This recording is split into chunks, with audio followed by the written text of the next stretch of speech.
Bienvenidos al cuarto episodio de La Hora del Octágono, el podcast oficial de MMA Hispania, en el que durante los próximos minutos hablaremos de las últimas noticias del boxeo, artes marciales y combates en general. Empieza La Hora del Octágono. ¿Y por dónde empezamos el cuarto episodio de La Hora del Octágono? Pues en la impresionante cartelera que fue UFC Fight Night 139 o UFC Denver. En el combate estelar de la noche, Yair Rodríguez logró vencer a Korean Zombie en el último minuto del quinto asalto por un codazo de 6-12, era el ángulo en el que lo lanzó, que estuvo tratando de conectar ese codo a lo largo del combate y no lo había logrado. Korean Zombie iba a ganar ese combate, como pudimos ver después en los resultados de los jueces.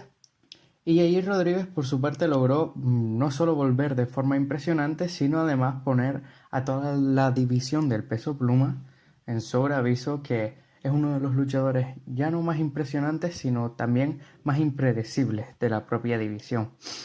UFC Denver conmemoraba el 25 aniversario de la UFC. La UFC en cuanto a producción estuvo bastante impresionante, volviendo a los viejos gráficos, teniendo el viejo logo de la UFC en el centro del octágono, y simplemente fue una noche que conmemoró toda la historia y todos los años que han pasado y la evolución que ha tenido la compañía. Además, en el coevento estelar de la noche, Donald Cerrone logró una impresionante sumisión entre Mike Perry en el primer asalto. Como sabemos, Perry y Cerrone habían tenido sus diferencias, sobre todo en cuanto a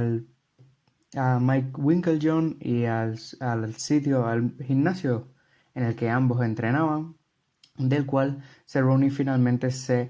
acabó marchando. Cerrone, que logró una victoria en su propia casa, en su propio estado, que además después de la victoria trajo a su hijo dentro del octágono y logró celebrar con él.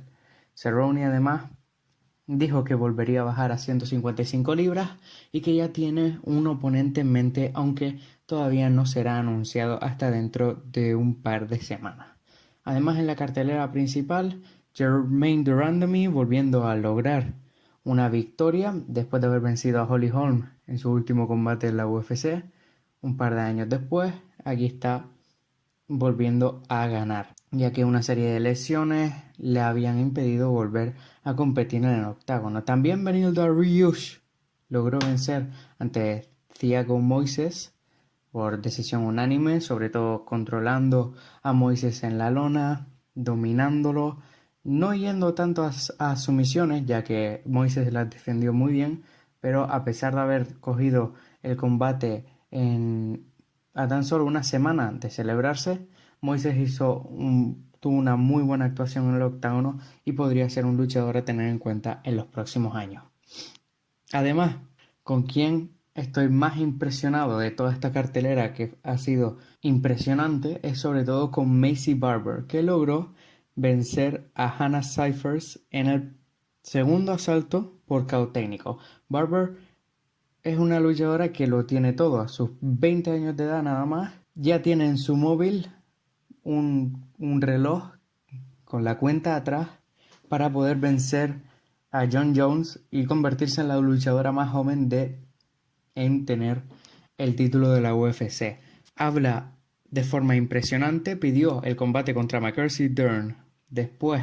de esta victoria y además quiere seguir escalando puestos en la división. Es cierto que ha tenido problemas con llegando al peso adecuado, pero sin duda alguna la UFC pondrá toda la maquinaria detrás de esta gran luchadora, sobre todo por ese gran control que tiene en la lona. Puede recordar un poco al ground and pound de Tatiana Suárez, Khabib Nurmagomedov, simplemente un gran control y una gran muestra de codazos que posteriormente Yair Rodríguez también mostraría. En síntesis, UFC Fight Night 139 fue una de las mejores carteleras, sobre todo por los grandes prospectos que podemos ver, por las grandes victorias, y simplemente fue lo que todos queríamos que fuera, una celebración de los combates, de que la UFC, a pesar de todos estos años que ha ido evolucionando, sigue siendo y sigue existiendo gracias a estas distintas artes marciales y a estos grandes competidores que le hacen seguir.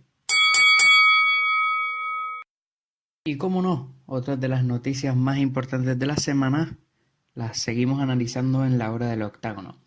Y una de las grandes noticias de las que no se ha estado hablando mucho a lo largo de estos días es que Miesha Tate, la ex campeona de la UFC, se va a convertir en la nueva vicepresidenta de One Championship, que parece ser que sigue contratando talento de la UFC. Recordemos que hace un par de semanas, tanto One como la UFC llegaron a un acuerdo por dos luchadores. El primero fue Eddie Álvarez, que había finalizado su contrato con la UFC y que ha firmado con One Championship, y luego el primer intercambio de luchadores entre Demetrious Johnson y Ben Askren. Un intercambio que va a ser beneficial para ambas compañías, que va a ser que cada luchador que ha sido incorporado a las distintas compañías tiene un estilo muy parecido al de las mismas, y yo creo que, a pesar de que habrá que esperar a ver cuáles son los resultados que traen cada uno de ellos, va a ser una gran incorporación. Miesha Tate seguirá trabajando para Sirius FM con su programa de radio, y aparentemente en unas declaraciones Tate fue la que se puso en contacto con Chatri Sid Yong-tong, el CEO de One Championship, y finalmente han llegado a un acuerdo, sobre todo en la parte económica, que Tate ni siquiera se esperaba. Además, en otras noticias de One Championship, es que tanto Eddie Álvarez como Demetrious Johnson se unirán a los torneos en las respectivas divisiones para pelear por el título. Son una serie de torneos parecidos a los que hacía la UFC en sus primeros momentos, o que está haciendo Bellator en este último año, tanto con el peso welter como con los pesos pesados, y ambos podrán alzarse con los títulos en las distintas compañías. Es algo que Demetrious Johnson ya ha hablado de que se quiere convertir en un campeón en distintas compañías, y que Eddie Álvarez ya ha logrado. Será una buena forma de comprobar que pueden seguir siendo los mejores del mundo en sus respectivas divisiones. Y las noticias siguen basándose en la marcha de Demetrious Johnson, ya que la UFC no ha confirmado todavía, pero aparentemente va a eliminar la división del peso mosca. Han sido muchos los luchadores que han sido expulsados, han sido muchos los luchadores que han sido despedidos esta semana por la UFC, y aparentemente la UFC va a eliminar esta división, ya que se ha marchado su gran campeón, que era Demetrious Johnson, que ni siquiera él logró empatizar con el público, que no logró atraer grandes resultados monetarios para la compañía, y que no esperan que pueda hacerlo el resto de campeones, sobre todo Henry Cejudo. Para dar este gran colofón final a esta división de 125 libras, la UFC ha anunciado el combate que todos estábamos esperando, y era TJ Dillashaw, que bajará de peso a 125 para enfrentarse a Henry Cejudo en UFC 233. El combate será el 26 de enero en California, y será el mismo día en el que Fedor Emelianenko y Ryan Bader peleen por el título de los pesos pesados de Bellator. Cejudo logró vencer a Johnson en su último combate, en la revancha, por decisión dividida, mientras que TJ Dillashaw puede convertirse en uno de los mejores luchadores de todos los tiempos, sobre todo si logra convertirse en otro campeón en dos divisiones a la vez. Será la primera pelea entre dos luchadores de categorías de peso inferiores que se enfrentan entre dos campeones, pero también será la primera vez que tendremos dos campeones luchando por títulos en dos pay-per-views seguidos, ya que en el anterior Cris Cyborg defenderá su título ante Amanda Nunes. Pero sin duda alguna, la noticia más importante y más leída esta semana ha sido el anuncio de Floyd Mayweather que se iba a enfrentar en Rising contra Tenshin Nasukawa. Nasukawa es uno de los mejores luchadores que ha salido de Japón